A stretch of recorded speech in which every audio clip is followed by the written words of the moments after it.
ओम नमो भगवते वासुदेवाय। नमस्कार दोस्तों, स्वागत है आप सभी का हमारे चैनल भक्ति ज्ञान में। दोस्तों, आज मैं आपको कार्तिक मास महात्म के 23वें अध्याय की कथा सुना रहा हूँ। धर्मदत्त बोला, मैंने जय और विजय भगवान विष्णु के द्वारपाल सुने हैं। उन्होंने कौन सा नियम या व्रत किया है जिससे विष्णु का रूप मिला है? गण बोले, हे विप्र, तृणबिंदु की देवहूति कन्या से कर्मद ऋषि की कृपा से दो पुत्र हुए। बड़ा जय व छोटे का नाम था विजय। उसी देवहूति के योगी कपिल देव हुए। जय और विजय ने पूरी इंद्रियों को, व्रतियों को भगवान विष्णु की भक्ति में लगा दी थी। इसी से बहुत बड़े धर्मात्मा हुए। एक बार उन दोनों को मारुत राजा ने बुलाया। वह यज्ञ करने में चतुर थे। उनको देवता और ऋषि मानते थे। वे दोनों वहां गए। उस यज्ञ में जय ब्रह्मा और विष्णु याजक बना। इस प्रकार वह यज्ञ समाप्त हुआ। इसके बाद राजा मारुत ने यज्ञ का स्नान करके उनको बहुत सा धन दिया। उस धन को लेकर दोनों अपने आश्रम में आए। भगवान के पूजन और प्रसन्नता के लिए वे दोनों उस धन को बांटने लगे। इसलिए आपस में स्पर्धा हो गई। जय ने कहा कि दोनों का समान भाग होना चाहिए और विजय ने कहा कि जो जिसको मिल गया वह उसी का है।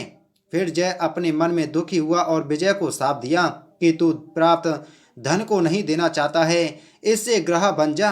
विजय ने जय को श्राप दिया कि तूने घमंड में आकर मुझे श्राप दिया, इसलिए हाथी हो जा। तब उन दोनों ने नित्य पूजन के समय भगवान दर्शन करके उनसे सारा समाचार कह श्राप निवारण की प्रार्थना करने लगे। और दोनों बोले, हम आपके भक्त हैं, ग्रह और गज की योनि में कैसे जाएंगे?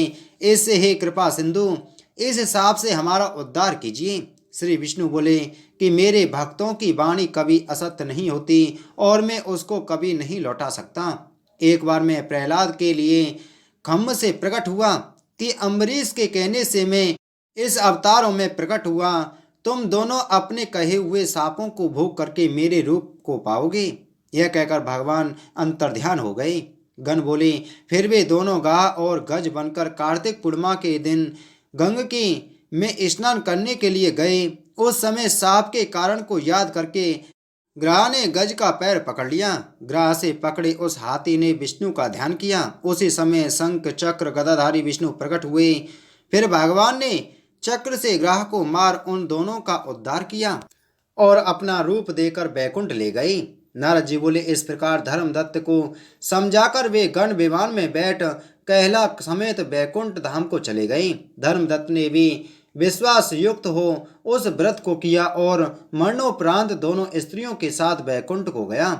इस वृतांत को जो प्राणी सुने और सुनावे वह भगवान की कृपा से विष्णु के समीप देने वाली भक्ति को प्राप्त करेगा। बोलो कार्तिक मास महात्म की जय। बोलो विष्णु भगवान की जय।